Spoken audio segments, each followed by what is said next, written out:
उसने बचपन से क्या सीखा है मुझे नहीं मालूम। इन माँ की बच्ची है, जब इस घर में बहू बनकर आएगी तो संस्कार भी सीख जाएगी। अरे जीजी आप भी ना। अच्छा भांजे, एक बात बताओ, तुमने शिवानी देखी है ना, कैसी लगी? भाई मुझे नहीं लगता कि इतनी मॉडर्न लड़की को इस घर की बहू बनाकर लाना चाहिए। अरे जीजी हम विकास की शादी करेंगे, लेकिन देख सुनकर, सोच समझकर।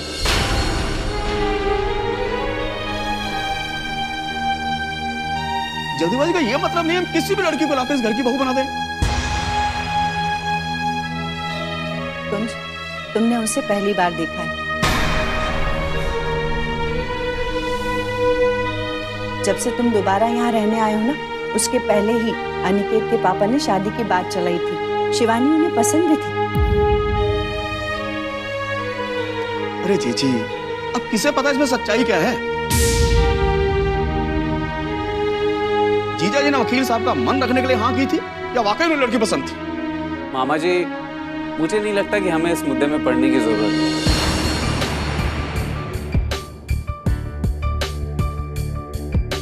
ये फैसला माँ का होना चाहिए और विकास ही इस फैसले पर मोहर लगा सकता है कि शिवानी उसकी पत्नी बनने के लायक है या नहीं। अरे विकास, हम तुम्हारे बारे में ही बात कर रहे थे। शिवानी के बारे में तुम्हारा क्या ख्याल है? मैं कुछ समझा नहीं मॉम। भांजे, जीजी शिवानी से तुम्हारी शादी करवाना चाहती है वकील साहब की बेटी के साथ, लेकिन फैसला तुम्हें करना बेटा। मॉम, मुझे आपके फैसले पर कोई एतराज नहीं है।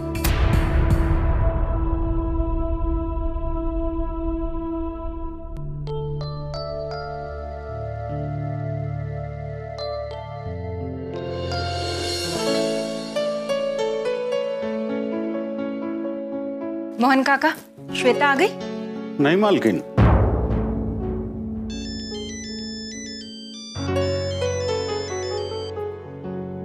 हेलो।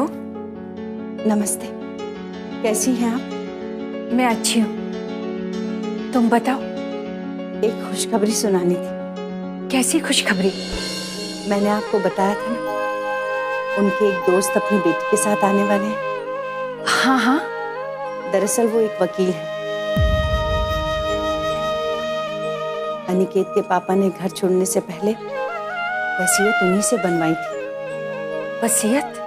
हाँ, और तसल्ली की बात यह है कि वसीयत में उन्होंने काम्या और श्वेता को भी वो अधिकार दिया है जो अधिकार अनिकेत और विकास को दिया है। क्या? हाँ, उन्होंने अपनी वसीयत में साफ साफ लिखा है कि जायदाद के 4 हिस्से होंगे। काम्या, श्वेता, अनिकेत और विकास चारों में बराबर का हिस्सा होगा। काम्या ने इस बंटवारे को रोकने की एक सच्ची पहल की थी, इसलिए मैंने भी सोच लिया अगर काम्या अपना अधिकार नहीं भी लेना चाहेगी तो भी मैं उसे उसका अधिकार जरूर दूंगी। लेकिन मुझे ये भी मालूम है कि अनिकेत और विकास मेरे इस फैसले का विरोध जरूर करें। लेकिन अब उनकी वसीयत सामने आने के बाद विकास और अनिकेत के विरोध का भी कोई मतलब नहीं रह जाता। ये बात आप काम्या को भी बता दीजिएगा। ठीक है, मैं काम्या को बता दूंगी। एक खुशखबरी और है, विकास की शादी तय हो चुकी है, बस अब तारीख का इंतजार है। अच्छा है सुमति, घर की जिम्मेदारियां बहुएं संभाल लेंगी तो तुम्हें भी थोड़ी राहत मिल जाएगी। हाँ सावित्री, कल तक मैं थकी हुई महसूस नहीं करती थी, लेकिन आज हालातों ने मुझे थका कर रख दिया। अगर सच कहूं तो अब घर की उलझनों से मेरा जी भर गया है। दिल करता है कि कहीं चली जाऊं ताकि थोड़ा सुकून मिले। सोचती हूँ घर की बहुएं आ जाएं, अपनी जिम्मेदारियां संभाल लें, तो कुछ दिनों के लिए मैं भी स्वामी जी के यहाँ चली जाऊं। स्वामी जी के आश्रम में जाकर बड़ी शांति मिलती है। मैं तो सिर्फ इतना जानती हूँ सुमति कि अगर मन में सुकून ना हो तो कहीं भी सुकून नहीं मिलता। खैर जाने दो, पहले तुम बच्चों की शादियां तो कर लो। हमें काम्या और श्वेता की शादी के बारे में भी तो सोचना है। क्या तुमने कुछ सोचा है? नहीं, अभी तो नहीं सोचा, लेकिन जिस मुकाम पर मैं काम्या को देखना चाहती थी, भगवान की दया से वो वहां पहुंच चुकी है। ये जिम्मेदारियां भी तो हमें ही निभानी है ना। और फिर लड़की की शादी के लिए बहुत कुछ देखना पड़ता है। घर कैसा है, खानदान कैसा है, लड़का कैसा है, हमारी बेटी वहां सुखी तो रहेगी। मैं समझती हूँ सुमति, और मेरा सपना भी यही है। देखती हूँ मेरा वो सपना कब साकार होता है। इस सपने को साकार करने के लिए कोशिश भी तो तुम्हें ही करनी होगी ना।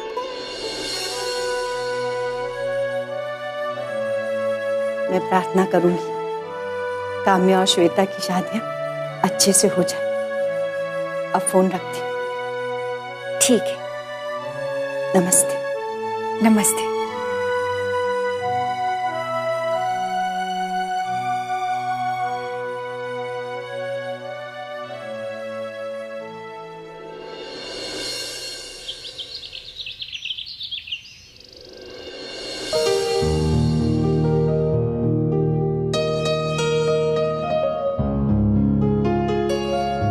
Good morning sir.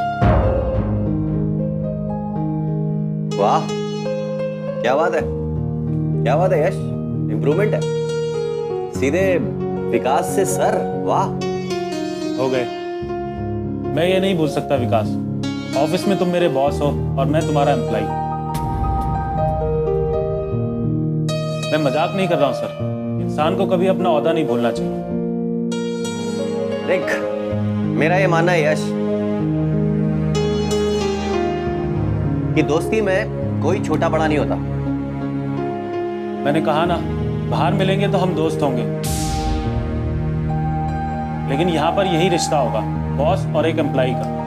Okay okay मेरे एम्प्लॉय, ठीक है। अच्छा ये बता, तू मुझसे क्यों मिलना चाहता था? ये पिछले महीने का अकाउंट्स मैंने निकाला था, एक फाइल की कॉपी अनिकेत सर के केबिन में देती है, आप भी देख लीजिए। ठीक है, देख लूंगा। क्या बात है सर, आप कुछ सीरियस लग रहे हैं? हाँ, कुछ बात करनी है तुझसे यश। एक बात बता, अगर ऑफिस में कोई पर्सनल बात करनी है तो कर सकते हैं या उसके लिए भी बाहर जाना पड़ेगा? मैं तुझे दो बात बताना चाहता हूं। एक तो ये कि इस ऑफिस के 4 हिस्से हो गए, और दूसरी ये कि मैं शादी करने वाला हूं। और सुनाओ, घर के कुछ हालात बदले या नहीं? जी स्वामी जी, जैसा आपने कहा था वही हुआ। मेरे पति जाने से पहले वसीयत बनाकर गए, जिसका जो अधिकार हो उसे वही मिले। ईश्वर की यही इच्छा है, पर उनकी इस वसीयत से किसी को आपत्ति तो नहीं? है स्वामी जी, मेरे दोनों बेटों को उनकी वसीयत पसंद नहीं आई। और तुम्हारे मन में क्या? मेरे मन में वही है स्वामी जी जो आपने कहा था। मैं नहीं चाहती कि किसी के साथ कोई अन्याय हो। तो बस ये समझ लो कि ईश्वर तुम्हारे साथ है, क्योंकि हर सच्चे और अच्छे इंसान के साथ सदैव ईश्वर रहता है। इंसान को अपनी अच्छाई कभी नहीं छोड़ना चाहिए। स्वामी जी, एक बात और बतानी थी आपको। मेरा छोटा बेटा विकास, उसकी शादी तय हो रही है। अगर आपका आशीर्वाद मिल जाता तो मेरे बेटे का घर बस जाता। शादी तय हो रही है, ये तो शुभ समाचार है। यही ईश्वर की इच्छा है। और मैं तो ये कहता हूं कि रिश्ते बनाता भी वही है, बिगाड़ता भी वही है। यदि रिश्ता हो रहा है, ये शुभ समाचार है। स्वामी जी, इसमें कोई रुकावट तो नहीं आएगी ना? तुम्हारे मन में ये शंका पैदा हुई, यही सबसे बड़ी रुकावट है।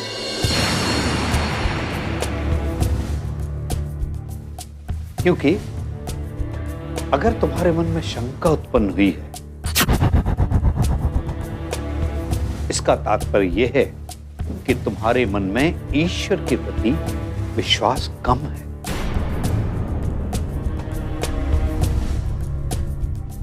और जिसके मन में ईश्वर के प्रति विश्वास कम होता है, उसके काम में रुकावट आने से कोई नहीं रोक सकता।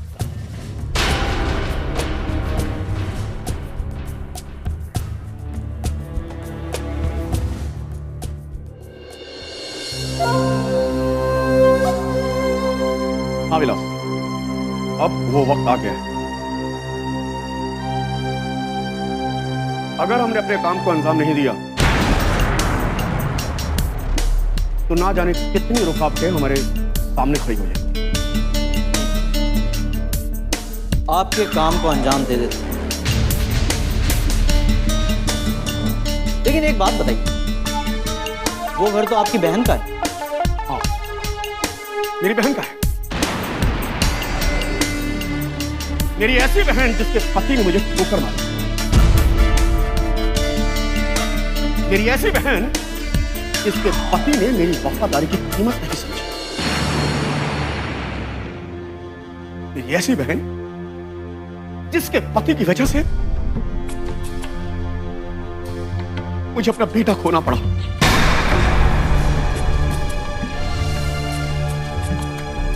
और इसीलिए विलास में सब कुछ कर रहा हूं। ओह, तो आप अपने जीजा जी से बदला लेने के लिए ये सब कर रहे हैं? हाँ विलास, वो अपने कर्मों की सजा पाकर ना जाने कहां चुके हैं।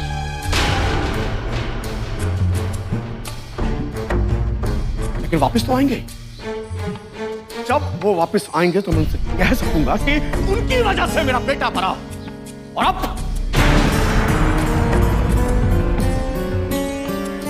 अब उनकी चिता को अग्नि देने वाला कोई नहीं होगा।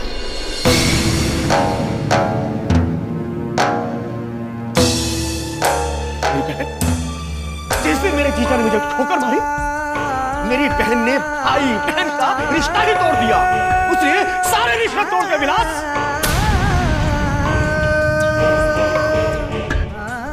मेरी बहन को जरा भी ख्याल नहीं है कि मैं उसका भाई हूं। मेरा बेटा बीमार है। कम से कम वो तो मेरी मदद कर सकते थे। नहीं विलास, नहीं। वो तो अपने पति की वफादार पत्नी थी। लेकिन विलास, सबक मुझे भी सिखाना है। मैं अपने बच्चे की लाश के साथ लिपटकर बहुत रोया हूं। बहुत रोया हूं विलास। अब इन्हें भी रोना पड़ेगा। दामोदर, दामोदर, तू जहां भी चुप कर बैठा है, अनिकेत की मौत की खबर सुनकर मुझे बाहर आना ही पड़ेगा। और तुझे बाहर लाने के लिए देखना भी जरूरी है। विलास, आज की रात तुम इस काम को अंजाम दोगे। और जान रहे विलास, इस काम में सिर्फ और सिर्फ विकास का नाम आना चाहिए, समझे? ऐसा ही होगा, ऐसा ही होगा।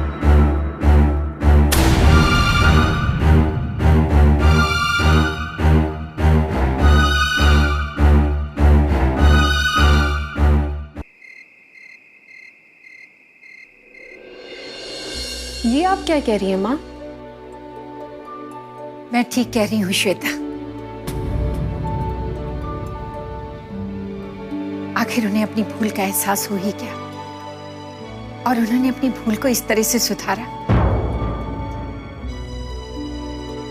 कि अपनी जायदाद में तुम दोनों को बराबर का हिस्सेदार बनाया है। मुझे भी अनिकेत का फोन आया था।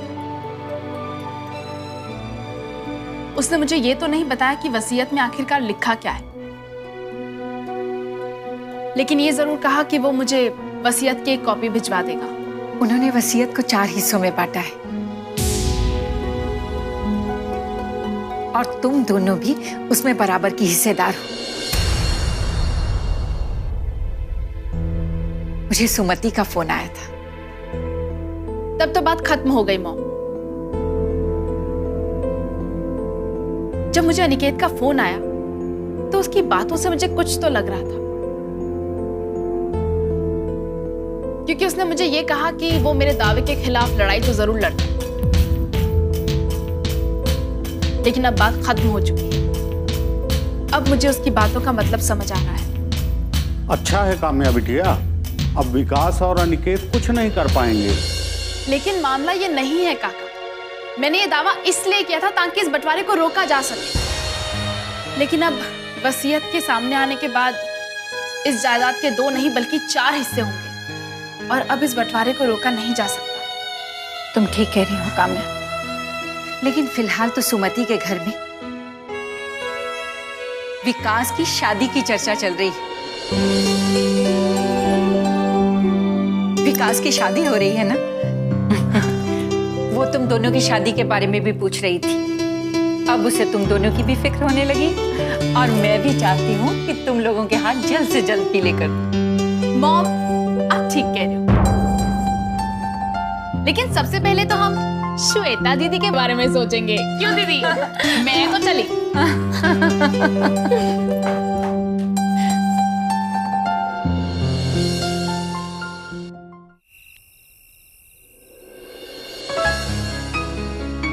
तुम कब समझोगे प्रतीक कि मैं तुमसे कितना प्यार करती हूँ? मैं हमेशा तुम्हारे पास आने की कोशिश करती हूँ और तुम मुझसे दूर रहते हो। क्यों? क्या तुम मेरा प्यार समझ नहीं पाते?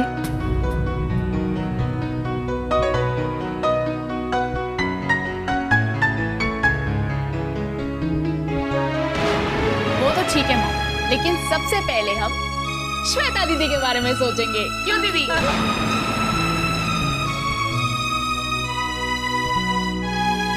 घर में माँ को भी मैं ये बात तभी बता पाऊंगी जब तुम मेरा प्यार समझ जाओ।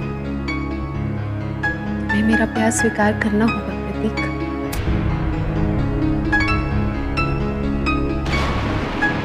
हाय श्वेता, तुम यहाँ चली आई और मैं वहाँ लिपंसी रोड पर तुम्हारा इंतजार कर रहा था। इंतजार तो मैंने भी तुम्हारा बहुत किया। मुझे लगा तुम आओगे नहीं, इसलिए मैं घर आ गई। ये तुमने कैसे सोच लिया? हाँ, मुझे आने में थोड़ी देर जरूर होगी, लेकिन मुझे तो आना ही था। और तुम क्या समझती हो, मुझे तुम्हारी प्यार का एहसास नहीं है? हाँ, मैंने तुम्हारी आंखों में अपने लिए प्यार देख लिया, और तुम जानना चाहती हो कि मेरे दिल में क्या है ना? I love you Shweta, I love you। मैं भी तुमसे प्यार करता हूँ। I love you too Prateek.